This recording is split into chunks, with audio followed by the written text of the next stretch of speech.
जब आपके दांत में चोट लगे और चोट लगने की वजह से आपका दांत टूट जाए और उसके ट्रीटमेंट के लिए अच्छे डॉक्टर की तलाश हो, तो आप कैसे ढूंढोगे, आप कैसे सर्च करोगे। आज हम इस टॉपिक के बारे में बात करते हैं। ये जानने के पहले कि आपके दांत में चोट लगे तो किस डॉक्टर से संपर्क करना चाहिए और कैसे सर्च करना चाहिए, पहले जानिए कि आपके दांत के पार्ट्स क्या होते हैं। दांत का वो पार्ट्स जो मुंह में दिखता है उसे क्राउन कहते हैं। दांत का वो पार्ट जो बोन में होता है उसे रूट कहते हैं। क्राउन के 3 पार्ट्स होते हैं। सबसे ऊपर का लेयर इनामल होता है, उसके नीचे का लेयर डेंटिन और उसके नीचे का लेयर पल्प होता है। रूट के चारों ओर सपोर्टिंग टूथ स्ट्रक्चर होते हैं जिसे पीरियोडोंटल लिगामेंट कहते हैं, और रूट के अंदर एक स्पेस होता है जिसे केनाल कहते हैं। पल्प में और केनाल में ब्लड वेसल और नर्व सप्लाई पाए जाते हैं। ये हुआ दांत के टूथ स्ट्रक्चर का नाम। अब हम आते हैं कि जब दांत में चोट लगता है तो क्या हो सकता है। जैसे आपका क्या हो सकता है, क्राउन टूट सकता है, तो क्राउन का सबसे ऊपर का लेयर इनामल होता है, इनामल टूट सकता है। उसके नीचे का लेयर डेंटिन, डेंटिन टूट सकता है। डेंटिन के नीचे का लेयर पल्प, पल्प भी टूट सकता है, फ्रैक्चर हो सकता है, या फिर रूट टूट सकता है। ये सारी संभावनाएं हैं।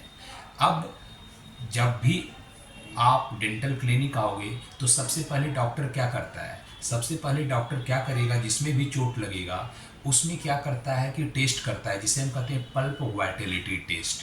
पल्प वाइटेलिटी टेस्ट होता क्या है, वाइटेलिटी का मतलब होता है, अगर लेमैन टर्म में बात करें तो जिंदा रहना। अगर कोई जिंदा है तो वो वाइटल है, कोई मर गया, डेड हो गया तो वो नॉन वाइटल है। तो पल्प वाइटेलिटी टेस्ट में हम क्या देखेंगे कि 3 प्रकार के टेस्ट करेंगे, हीट टेस्ट, कोल्ड टेस्ट और उसके बाद इलेक्ट्रिकल पल्प टेस्ट। इसमें क्या करते हैं, जैसे आपके दांत में चोट लगी तो सबसे पहले हम आपके दांत पर हिट अप्लाई करेंगे हिट टेस्ट में, और देखेंगे कि सेंसेशन है कि नहीं। अगर कोई जिंदा है तो ऑब्वियस सी बात है, हिट लगाने पे वो रिस्पॉन्स देगा, अपना हाथ हटा लेगा, या अगर दांत पे हिट लगाओगे तो देगा कि मुझे गर्मी लग रही है। ठीक उसी प्रकार कोल्ड टेस्ट में आइस या सॉलिड आइस का यूज करते हैं और दांत पे अप्लाई करते हैं। अगर दांत नॉर्मल है तो आपको झंझनाहट महसूस होगी, अगर दांत नॉर्मल नहीं है, डेड हो चुका है, तो झंझनाहट महसूस नहीं होगी। ठीक उसी प्रकार इलेक्ट्रिकल पल्प टेस्ट में इलेक्ट्रिक करंट अप्लाई करते हैं, एक इंस्ट्रूमेंट जिसका नाम होता है इलेक्ट्रिकल पल्प टेस्टर। इसके माध्यम से जब भी कोई नॉर्मल होगा, जिंदा होगा, अगर उस पर इलेक्ट्रिक करंट अप्लाई करेंगे तो वो रिस्पॉन्स देगा, अगर मर गया तो रिस्पॉन्स नहीं देगा। ये सिंपल सा कॉन्सेप्ट है। तो जिस दांत में चोट लगा है हम अप्लाई करेंगे। अगर दांत नॉर्मल है तो रिस्पॉन्स देगा, हिट का रिस्पॉन्स देगा, कोल्ड का रिस्पॉन्स देगा, इलेक्ट्रिक करंट का रिस्पॉन्स देगा। अगर डेड हो चुका है, मर चुका है, तो वो रिस्पॉन्स नहीं देगा। अब अगर रिस्पॉन्स देता है तो हम क्या करेंगे कि पेशेंट को कहते हैं, मरीज को कहते हैं कि 4 वीक का वेट कीजिए। 4 वीक के बाद हम फिर बुलाते हैं और फिर heat test, cold test, electrical pulp test करते हैं। अगर रिस्पॉन्स नॉर्मल रहता है कि जैसे हिट रखा या कोल्ड रखा या इलेक्ट्रिक करंट लगाया दांत पे और वो रिस्पॉन्स इमीडिएट देता है, तो इसका मतलब दांत नॉर्मल है। अगर रिस्पॉन्स नहीं देता है तो दांत डेड हो चुका है, या डिले रिस्पॉन्स देता है। जैसे नॉर्मल रिस्पॉन्स, अगर आपके हाथ पे ठंडा रखा या गर्म रखा तो आप फट से हाथ हटाओगे, लेकिन फट से ना हटा के 10 सेकेंड, 20 सेकेंड, 30 सेकेंड धीरे धीरे हाथ हटाया, तो ये दिखा रहा है कि वो दांत मर रहा है। तो ऐसे केस में हम क्या करेंगे, अगर दांत रिस्पॉन्स नहीं दे रहा हो या डिले रिस्पॉन्स दे रहा हो, तो ऐसे केस में ट्रीटमेंट होता है रूट कैनाल। लेकिन अगर रिस्पॉन्स दे रहा हो तो ऐसे केस में ऑप्शन होता है आपका normal tooth filling. Root canal treatment हम नहीं करते हैं। तो ये हुआ ट्रीटमेंट पैटर्न कि क्या हम टेस्ट करेंगे। अब जैसे मान लिया आपके दांत का ऊपर का लेयर इनामल टूट गया है, तो उसमें हम क्या कर सकते हैं, अगर वो नॉर्मल है, वाइटेलिटी टेस्ट नॉर्मल रिस्पॉन्स दे रहा है, तो टूथ फिलिंग करेंगे, या फिर आपका विनियर करेंगे, या फिर क्राउन लगाएंगे।